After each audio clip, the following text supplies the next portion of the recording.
Okay, we're back in the shop in the resin pouring area, and I've got all the pieces carved that you saw, the Steelers logo or the Steelers name, and the diamonds, and these are going to be this is going to be the two silver rings.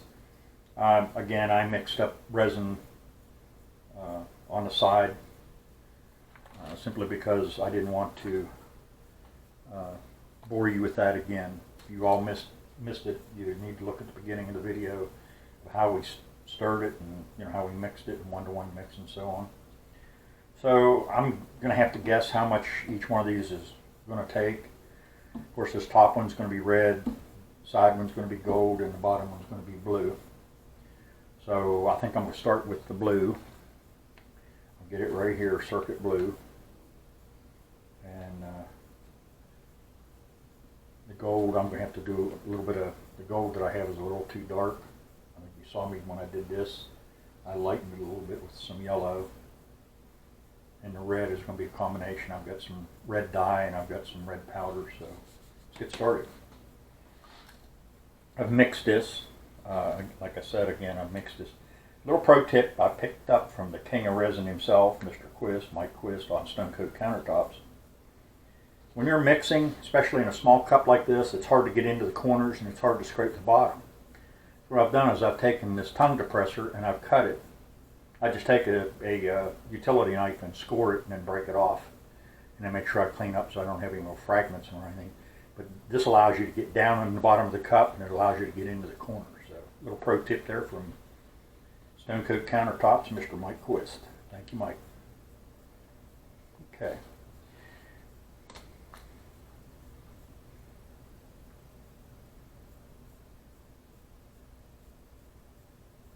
See how far that goes.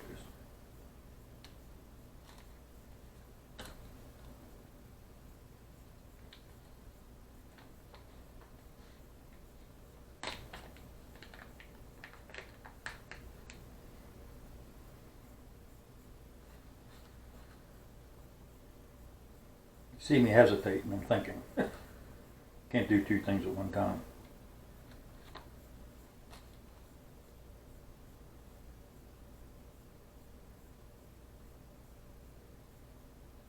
Again, when you're putting this powder in here or anything during this process, stir and stir and stir again until you think you've stirred enough and then stir some more. It is amazing what this stuff does.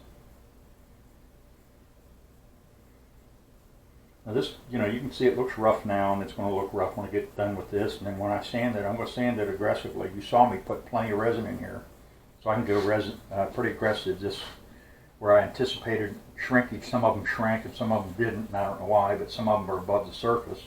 I'm sure I'm going to get that continued throughout. But you know what? I'll take that sander with some heavy sandpaper and I'll knock that off, and then I'll drop down to like a 150 or 220, just smooth it up a little bit. And you're going to think, oh, that piece is ruined. But then once you see me put the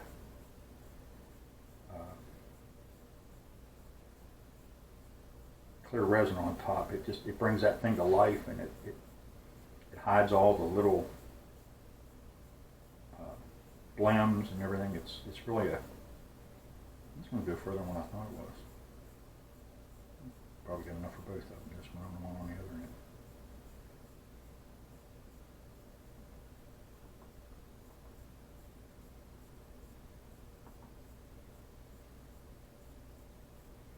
Yeah, it's funny, for those of you thinking, oh, I can't do that. When I first started this, I was really apprehensive. But it's not hard at all. It's enjoyable.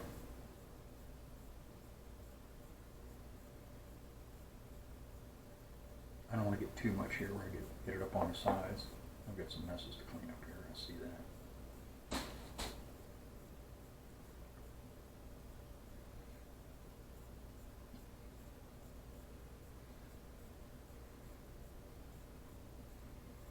Okay, I'm going to let that self-level a minute. I'm going to drop down here and do this other one.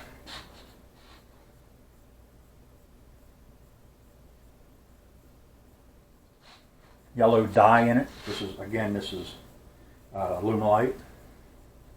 Great product. I use this in my pen making as well. If you remember, I didn't have a dipper for this, so what I'll do is just stick the popsicle stick in there, and that's probably going to be more than enough. Doesn't take very much of this stuff. It goes a long way.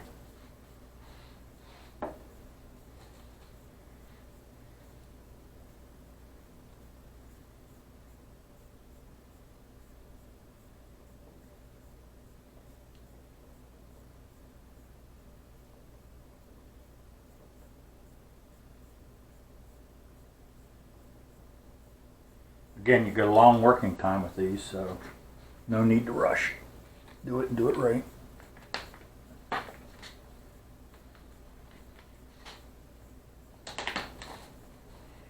to wipe the resin off of this.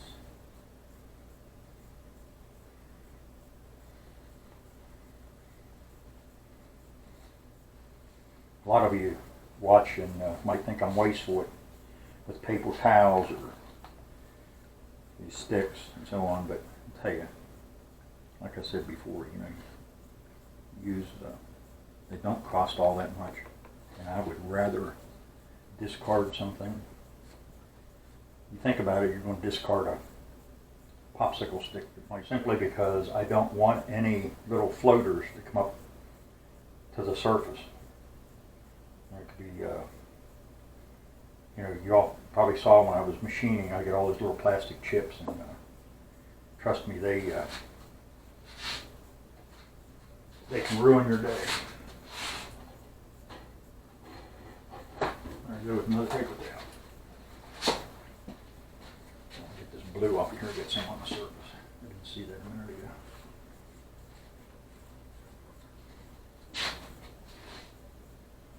And there's pretty good. What I'm going to do, I'm going to try to get all these in here before I torch it. That way I don't have to put the heat in there one time.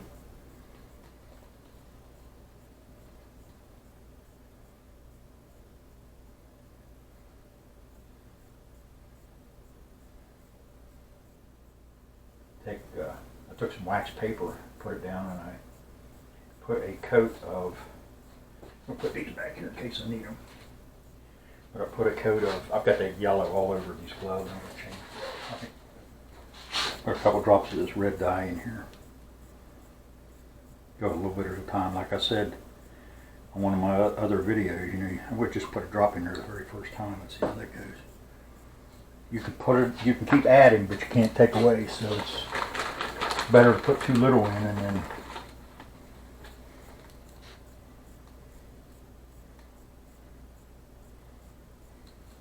I read that one little drop did. Does not take much. If I put 2 in there, I believe it would have been too much, so we're good to go there. You have to clean these bottles up. I got dye all over them. I get in the shop and I'm making pens and I get in a hurry. When I work out there, the resin I use out there isn't so forgiving. I've got 11 minutes. That's the pour, and if I'm adding any material in there, I gotta get in a pressure pot on top of that, so it doesn't give me much time. Okay, now I need a little bit of powder.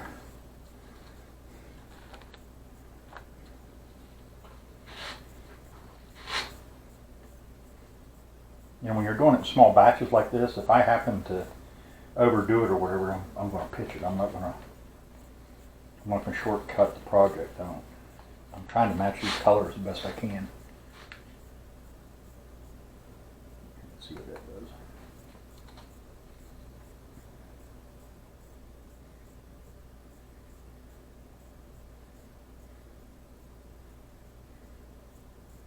Salvage it. I hate to throw this away.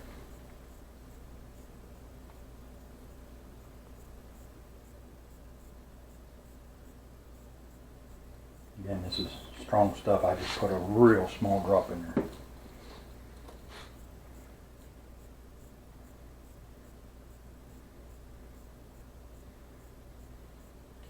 Getting there. That helped it.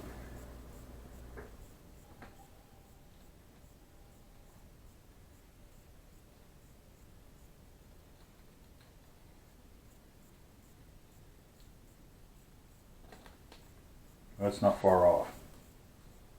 Putting one drop in there, drop of white, and look what it did. I'm going to try and just put another little dab of it in there. I want this to be as close to pot to the real deal. Now I want to give a word of caution. This is a gift from my brother, so I'm not making any proceeds off of it whatsoever. I have, my wife and I do a lot of farm markets, and I have seen a lot of people use college and professional logos of all kinds. And, as a word of caution, that can get you in a lot of trouble. To do it right, you need to go through licensing, and you could end up paying fines and royalties and so on. So, I would never make one of these and sell it without written consent, because it's going to get you in trouble.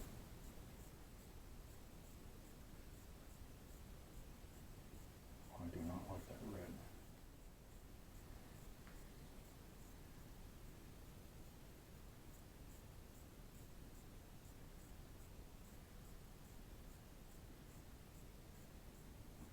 Something else you can keep in mind is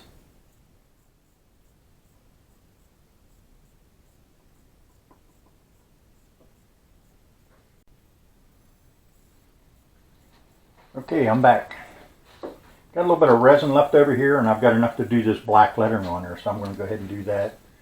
I'm going to get smart this time and put so I don't waste too many popsicle sticks. I'm going to put the powder in first.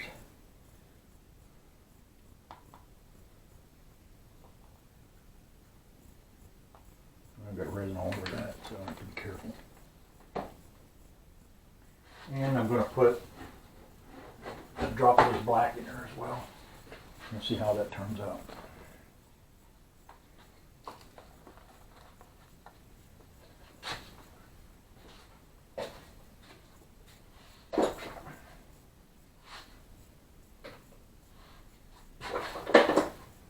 Because that is a very narrow opening on those, I'm going to use this bottle. I'm probably going to end up putting this in there and then standing it upside down so it'll settle.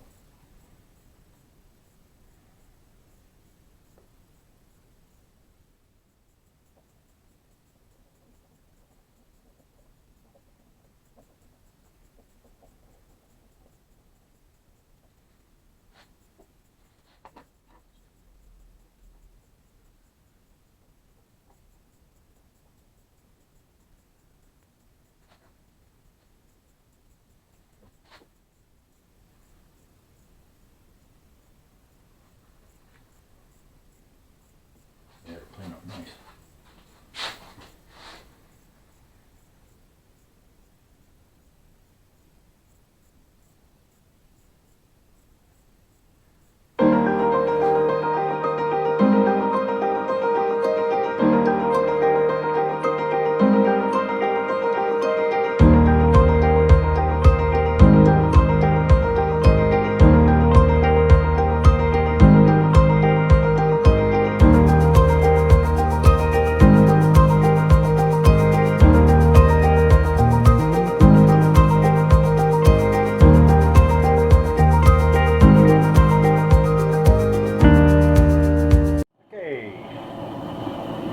See me getting pretty aggressive with this.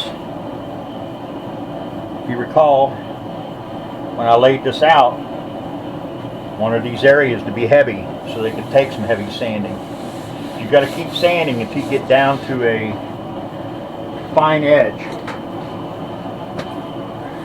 where these colors and such come together.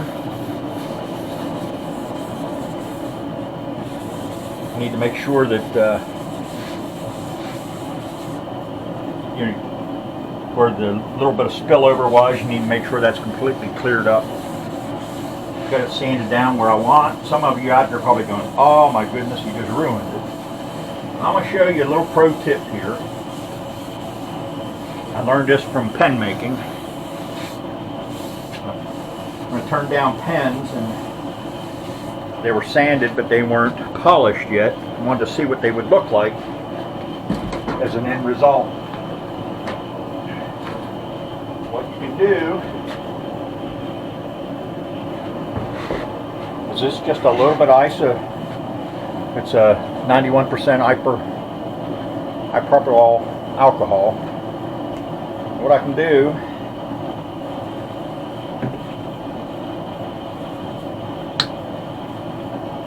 put a little bit of this on here, and when you wipe it, you can see what the finish is going to be. And when I put that final coat of resin on this thing is really going to look sharp. Now I'm going to wipe this down with this alcohol, but then I'm going to give it plenty of time to dry. I'm going to dry rub it, try to get any residue that's on here. The reason I'm doing this right now is not only just to look at it, see what it's going to look like in the end. I want to make sure that I've got definition on these lines. There's no, I sand it down to where I need to be. I hope you understand what I was saying about why I sand this down so far. Why I built that up thick. You saw how aggressive I had to be to sand it. This is going to be gorgeous. Okay, so off camera, what I have done is I took the two cross pieces off and I put all the pocket screws in. You recall we took those out so that we wouldn't, when we were doing this machining on here, we wouldn't hit any screws. So I've sanded this, I've wiped it off, make sure it's completely clean. And I went ahead and mixed a batch of resin. So what we're going to do is we're going to spread this, and I don't really think this is going to be enough, but we'll soon see.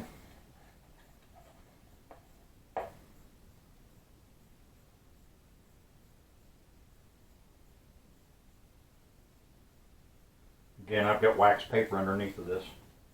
Now normally when I do a table, like a live edge table, and I'm starting anew and I'm going right to fresh wood, what I'll do is I'll mix up 1 ounce per square foot of resin, and I put that on. What that does is it seals any cracks, any crevices, anything like that, anything unforeseen. And then what it'll do, it may or it may not seal the table. What you'll see is if it's, you can look at it and you can tell if all the little pores and everything have been filled. If you see any little vortices or fish eyes, whatever you want to call them, it's an indication that that wood is still sucking resin there. So what you need to do is go over top of it with another 1 ounce per square foot. Bottom line is, once you get all the sealing done, then you are ready to put a flood coat on. A flood coat is 4 ounces per square foot, 3 ounces per square foot. Take that back, 3 ounces per square foot. And it's like what we're doing right here. You put it on with a trowel. I've got my Stone Coat countertop trowel right here. And it has 1/8 by 1/8 square notches. And what that's for is, if you see this angle on this, if you hold it to where it's flat on top, you've got this at the right angle, and it helps you apply the resin evenly. And all you want to do is slowly move this around. I'm staying away from the edge for now, but what I'm going to do is I'm going to move all this around until I get fairly even coat. And then I'm going to chop it with a brush to Take off any surface tension.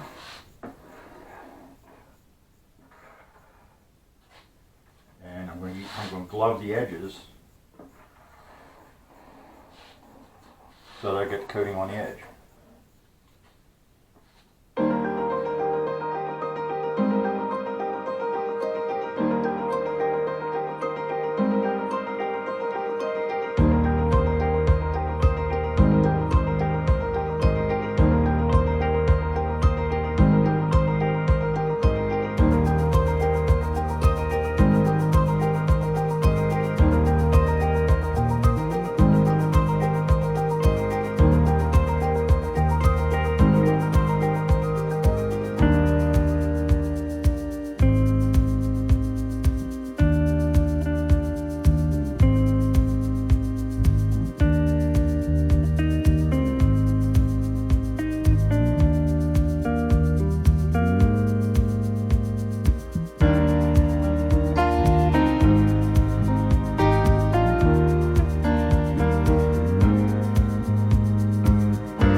Okay, I'm going to go off camera here and grab a brush. As you can see, a lot of that resin collected off the sides back down in the bottom, and I'm going to saturate my brush with that. And the reason I do it is because if I don't fill that brush like that, when I start chopping this table, it'll start pulling material away. I don't want to do that. What I want to do is